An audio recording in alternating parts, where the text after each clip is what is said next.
Saudara yang terkasih Tuhan Yesus, kita bersyukur hari ini kita boleh bersama-sama kembali mempelajari firman Tuhan. Tema hari ini cukup menarik, yaitu mengapa hidup orang fasik lebih lancar daripada orang percaya. Saudaraku, satu kali ada seorang jemaat bertanya kepada saya, mengapa setelah saya mengikut Tuhan dan meninggalkan segalanya, hidup saya tidak lebih baik daripada orang lain? Malahan lebih susah daripada orang lain. Saya masih bergumul dengan masalah ekonomi, penyakit, dan masalah keluarga yang datang silih berganti. Padahal saya rajin sekali melayani Tuhan. Jika Tuhan memberkati saya lebih dari keluarga saya yang belum Kristen, saya berpikir bukankah akan membuat mereka juga tertarik mengikuti Tuhan Yesus. Mereka akan berkata, lihatlah si A, lihatlah dia. Sejak dia ikut Yesus, hidupnya lancar, tambah kaya, dan tidak ada penyakit. Mari kita juga ikut Tuhan Yesus. Karena Tuhan Yesus yang dia ikuti ternyata lebih hebat dan lebih baik daripada dewa yang kita ikuti selama ini. Tetapi kenyataannya itu berbeda seperti yang saya pikirkan. Sehingga saya mulai bertanya, benarkah keputusan saya yang saya ambil untuk mengikuti Tuhan Yesus? Apa yang harus saya lakukan? Saudara yang terkasih Tuhan Yesus, apa yang saudara alami juga digumulkan oleh Abraham. Dia sudah meninggalkan harta dan kampung halamannya untuk mentaati panggilan Tuhan. Tetapi tetap dia harus bergumul dengan banyak sekali masalah. Hidupnya tidak lebih baik daripada orang yang tidak mengenal Tuhan. Dia mungkin lihat orang lain sudah punya banyak anak, sedangkan Abraham sudah menunggu berpuluh tahun, tetapi tetap tidak memiliki anak. Mungkin saya berpikir, saudara, tiap kali dia melihat budak-budaknya melahirkan anak, akan timbul rasa iri. Dia mungkin bertanya dalam hatinya, kok saya belum punya anak ya, sedangkan budak-budak saya gampang sekali mereka melahirkan. Sehingga kita lihat, Sarah mulai berpikir untuk mengambil budaknya Hagar, diberikan kepada Abraham, supaya bisa melahirkan anak bagi mereka. Saudaraku, Abraham yang sudah mentaati firman Tuhan, untuk pergi ke tanah Kanaan, tanah perjanjian Tuhan, harusnya terhindar dari kelaparan, tapi justru harus lari ke Mesir, karena Kanaan kelaparan, Mesir tidak kelaparan. Saudaraku yang terkasih Tuhan Yesus, di sini kita melihat ternyata mentaati firman Tuhan dan meninggalkan segalanya tidak menjamin bahwa hidup kita akan dijauhkan dari masalah atau kita akan lebih lancar daripada orang yang tidak percaya. Saudaraku, mengapa kita memiliki pemahaman bahwa menjadi orang Kristen akan mendapatkan kehidupan yang lebih baik daripada orang bukan Kristen? Semuanya itu karena apa, saudaraku? Karena kita salah memahami Tuhan. Saudaraku, saya mau bertanya, betulkah Tuhan Yesus pernah berjanji bahwa setelah kita mengikut Yesus, percaya Yesus, hidup kita akan lancar? Tidak, saudaraku. Tuhan Yesus malah berkata, setiap orang yang mengikut aku, ia harus menyangkal dirinya, memikul salibnya, dan mengikut aku. Matius pasal 16 ayat 24. Bahkan Paulus juga berkata, kita bukan saja dianugerahi keselamatan, tapi juga dianugerahkan kesempatan untuk menderita bagi Kristus. Sebab kepada kamu dikaruniakan bukan saja untuk percaya pada Yesus Kristus, melainkan juga untuk menderita untuk Dia. Filipi pasal 1 ayat 29. Jadi saudaraku, penderitaan, masalah adalah bagian daripada kehidupan kita sebagai orang Kristen. Justru aneh, sebagai pengikut Kristus, kalau hidup kita lancar terus. Padahal Yesus tidak mengutus kita ke tengah-tengah domba yang baik, tapi Tuhan mengutus kita justru di tengah-tengah serigala. Maka saudaraku, jika hidup kita lancar, mungkin karena kita kompromi dengan dosa. Sehingga sekalipun kita berada di tengah serigala dunia, bisnis kita tetap lancar. Karena kita kompromi dengan dosa. Saudaraku, pertanyaannya apa yang harus kita lakukan supaya kita tidak kecewa kepada Tuhan? Tentu kita harus memahami Tuhan dengan benar. Lalu saudaraku, apa yang harus kita pahami? Saudaraku, ada 3 hal yang harus kita pahami.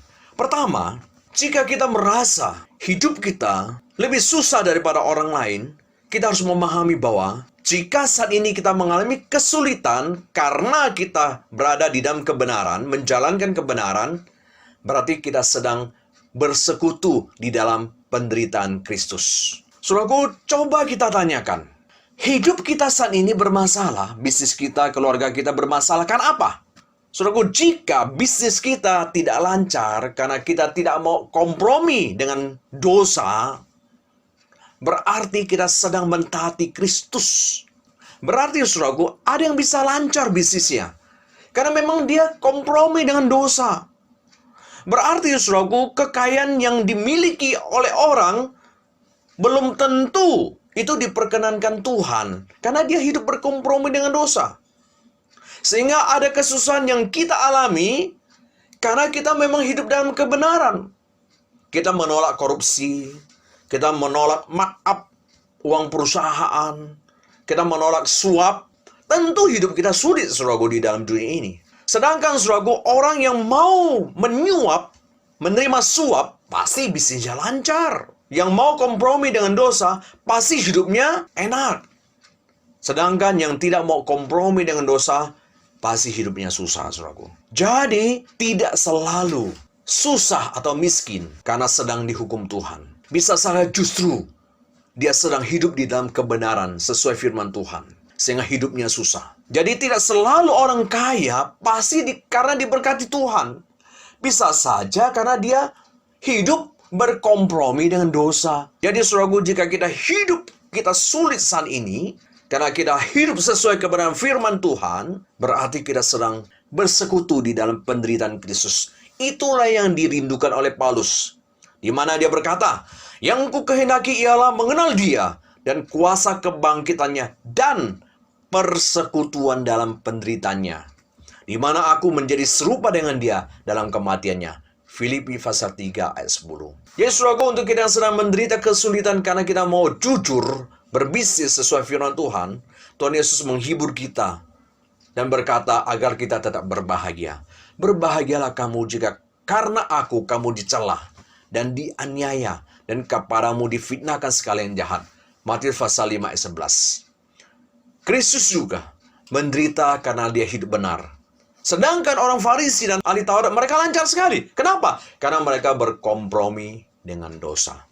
Saudaraku, yang kedua yang harus kita pahami, jika kita merasa hidup kita lebih sulit daripada orang lain, kita harus memahami bahwa hidup kita yang lebih sulit ini karena kita sedang berada di jalan salib.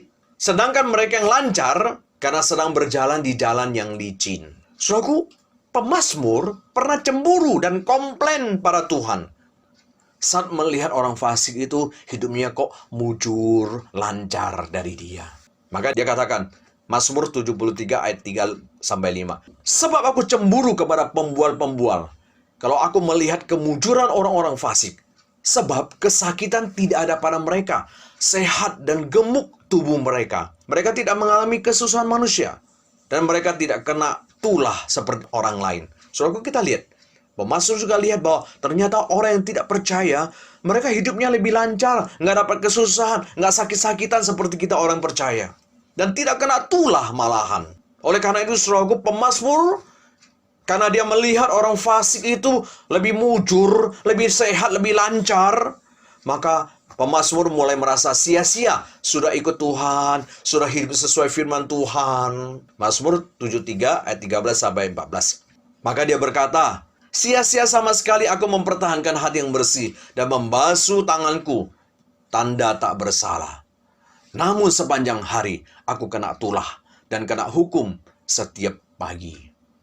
Saudara pemazmur merasa dia kok lebih terus dihukum Tuhan, terus kena tulah kan ya, kena masalah. Sedangkan orang fasik yang tidak mentaati firman Tuhan, mereka hidupnya lancar dan gemuk-gemuk.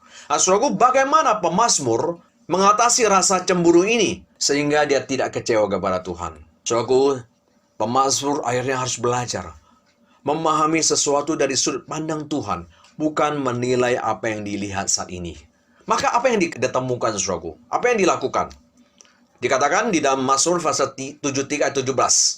Sampai aku masuk ke dalam tempat kudus Allah dan memperhatikan kesudahan mereka. Saudaraku, apa yang dilihat oleh pemazmur? orang fasik yang hidupnya lancar dari kita, pemazmur baru mengerti. Sebenarnya, Tuhan sedang menempatkan mereka di jalan yang licin, sehingga setiap waktu akan jatuh dan binasa dalam sekejap. Kita lihat di Mazmur 73 ayat 18-19. Sesungguhnya di tempat-tempat licin kau taruh mereka, lalu jatuhkan mereka sehingga hancur. Betapa binasa mereka dalam sekejap mata, lenyap habis oleh karena kedahsyatan. Maka saudara yang terkasih dalam Tuhan, jangan iri kepada mereka yang hidup lebih baik daripada kita. Karena Tuhan sedang meletakkan orang fasik yang hidup lancar di jalan yang licin, yang pada suatu waktu akan menjatuhkan mereka. Karena kekayaan yang mereka peroleh bukan dari Tuhan, tapi dari kompromi atas dosa. Dan bahkan mereka rela mengorbankan orang lain, keluarga dan temannya, untuk mendapatkan kekayaan. Sehingga saudaraku, kelancaran mereka itu seperti jebakan yang akan menghancurkan mereka dalam sekejap. Sedangkan orang Kristen yang mengalami masalah hidup, karena dia hidup sesuai firman Tuhan, bisnisnya tidak lancar, usahanya selalu mendapatkan masalah karena dia mau taati firman Tuhan. Saudaraku, saya katakan, Anda dan saya sedang menjalani jalan salib. Dan itu akan membawa kita kepada kemuliaan Tuhan. Saudara yang ketiga, yang harus kita pahami pada saat kita merasa hidup kita lebih susah daripada orang lain. Yang harus kita pahami adalah pahamilah bahwa jika hidup kita lebih susah daripada orang lain, itu karena Tuhan tahu kita lebih kuat daripada orang lain. Saudaraku, pernah tidak kita bertanya, mengapa sih Tuhan memberikan beban dan masalah yang begitu banyak kepada saya dibanding mereka? Kita mungkin akan menjawab, ya karena Tuhan tidak mengasihi saya, Tuhan tidak adil pada saya. Saudaraku, saya tantang saudara, maukah kita coba berpikir terbalik dari biasa yang kita lakukan?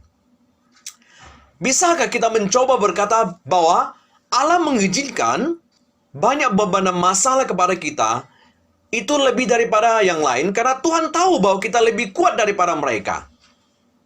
Bukankah Tuhan berkata, Tuhan memberikan talenta kepada anaknya sesuai kemampuannya? Jadi adil bukan berarti sama rata. Allah tidak akan memberikan sesuatu yang melampaui apa yang kita mampu tanggung, saudaraku. Berarti apa yang kita alami sekalipun lebih sulit daripada orang lain, karena Tuhan tahu kita lebih kuat daripada mereka. Saudaraku, saya mau bertanya, kita sebagai ayah, pada saat kita mau menyuruh anak kita mengangkat beras yang 50 kilo, saya tanya, kita pilih anak yang kuat atau anak yang lemah? Pasti kita akan berkata, aku akan pilih anak yang kuat. Mengapa, saudaraku? Karena dia lebih kuat, maka dia bisa memikul beban 50 kilo. Maka saudaraku, ketika si anak merasa kok dia yang dipilih, maka anak harus berpikir, itu karena saya lebih kuat. Bapak saya tahu saya lebih kuat daripada yang lain. Masa sih dia akan memberikan beban kepada saya kalau dia tidak tahu saya lebih kuat? Sama halnya dengan kita, saudaraku, Tuhan memberikan masalah kepada kita lebih berat daripada orang lain, bukan karena dia tidak adil dan tidak mengasihi kita. Tapi saudaraku, karena dia tahu kita lebih kuat. Lihatlah saudaraku, kalau kita perhatikan banyak kehidupan yang kita lihat. Banyak orang yang hidupnya sudah lancar, sudah nyaman, punya mobil mewah, rumah mewah. Tapi saya melihat saudaraku, mereka hidupnya mengeluh terus. Merasa ini susah, itu tidak enak, ini tidak enak. Saya berpikir, ya ampun ya, kamu begitu kaya, masih mengeluh. Apalagi saya, kalau saya mau mengeluh, saya juga bisa lebih mengeluh daripada kamu. Tapi saudaraku, kita lihat, mereka yang hidup enak saja mengeluh. Apalagi kalau Tuhan memberikan kepada mereka kesusahan yang lebih berat daripada kita. Pasti mereka mungkin akan menjadi ateis, saudaraku. Mungkin mereka akan lebih terpuruk lagi. Nah, jadi saudaraku, marilah kita lihat bahwa ketika kita merasa hidup kita kok lebih susah daripada orang lain, karena Tuhan tahu kita lebih kuat daripada mereka. Maka saudaraku, saya simpulkan pertanyaan daripada tema ini, mengapa hidup kita lebih susah daripada orang yang tidak percaya. Pertama, jadi bukan karena Tuhan tidak adil dan tidak mengasihi kita. Tetapi pertama, kalau kita susah karena kita sedang menjalankan firman Tuhan di dalam bisnis kehidupan, berarti kita sedang bersekutu di dalam penderitaan Kristus. Yang kedua, jikalau kita susah, bukan karena Tuhan tidak mengasihi kita, tetapi kita sedang berjalan di jalan yang salib. Sedangkan orang yang tidak percaya, mereka kelihatan lancar. Padahal karena mereka lancar karena berkompromi dengan dosa, mereka sedang berjalan di jalan yang licin. Pada satu kali, mereka akan jatuh. Yang ketiga, kita susah daripada orang lain karena Tuhan tahu kita lebih kuat. Maka saudaraku, kalau kita memahami tiga hal ini, saya percaya kita tidak akan kecewa lagi sama Tuhan. Tapi kita justru bersyukur kita bisa menjalani hidup seperti ini. Jadi mengikuti Kristus tidak menjamin kita bebas daripada masalah. Karena melalui masalah, Tuhan mau membentuk kita menjadi orang Kristen yang sejati. Inilah yang dialami oleh Abraham. Ketaatannya pada Tuhan tidak membuat dia bebas daripada masalah. Tetapi Tuhan memakai masalah mengajarnya untuk lebih taat kepada Tuhan. Sehingga dia bisa menang saat ujian datang kepadanya. Amin.